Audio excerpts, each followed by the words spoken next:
What's going on, guys? Evan Centopani here.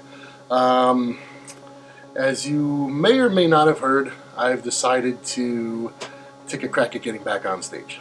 It's been a while, and some of you out there have been following me for a while, and you know the deal. And some of you maybe just recently started following me, or maybe this is your first time seeing anything from me. So to fill anyone in who doesn't know, a few years back I completely ruptured my quadricep tendon, ripped it right off my kneecap, and had it surgically reattached. And it's been a bit of a long recovery.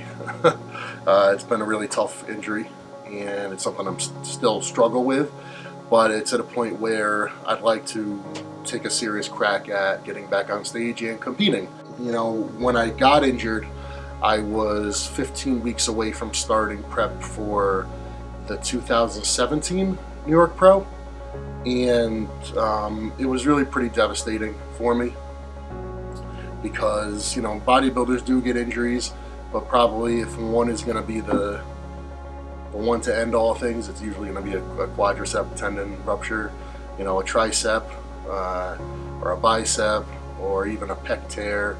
A lot of things in the upper body are a lot easier to, at least it seems, to come back from. Quadricep tendon is a tough one. Although, we've seen Branch Warren in recent years, had a very successful comeback. He did it. Victor Martinez with a patella tendon rupture, he came back. So it's not impossible. For someone like myself whose quads maybe weren't even an outstanding part to begin with, I'd be lying if I said I wasn't a little bit nervous. And I know I've got my work cut out for me, essentially. So as it stands right now, I'm exactly 14 weeks out. I just started at 15 weeks out, so I've got my first week in the bag. Although at 16 weeks out, I started cardio. So I've got 2 full weeks of cardio under my belt, doing a half an hour cardio every day. And for me, that's really early. I don't usually start cardio so early on, but I've just this off season been eating a lot, and it seems really beneficial to me. And going into the prep, I wanted to try to keep my food intake high.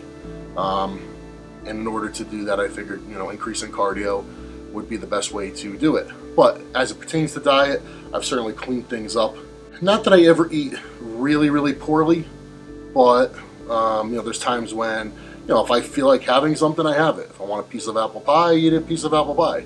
Or, if I want to grab a hamburger, fast food hamburger, I have it. But my base meals are always pretty decent. So as it pertains to that, I'm eating 5 whole food meals plus 1 animal meal shake each day, and it's pretty standard, pretty simple. 9 ounces of protein each meal, a cup of rice, a tablespoon of olive oil, a big serving of steamed kale. Everything's pretty plain. Nothing added, maybe some salt. I have 7 whole eggs for breakfast, and a cup of oats, the animal meal shake, and that's about it. It's all pretty straightforward. Just trying to keep food intake high and keep training intensity high and hammer the cardio. And already within the first week, I dropped like 5 pounds, obviously just fluff and fluid. I'm looking forward to taking this prep slow. I'm looking forward to it being a productive prep. I mean, I'm still 290 pounds at the moment, so and fairly strong, so it has the fixings to be a pretty good prep. Generally, knowing myself, if I can begin a prep, at or just over 290 pounds, pretty strong, not too fat. If I do everything right, it's usually going to be a pretty good prep. So I'm hoping this one is a good one. Like I said, I'm not gonna lie, I'm a little bit nervous. I know I've got my work cut out for me with my lower body. But I know training, everything is going to improve as the prep goes on.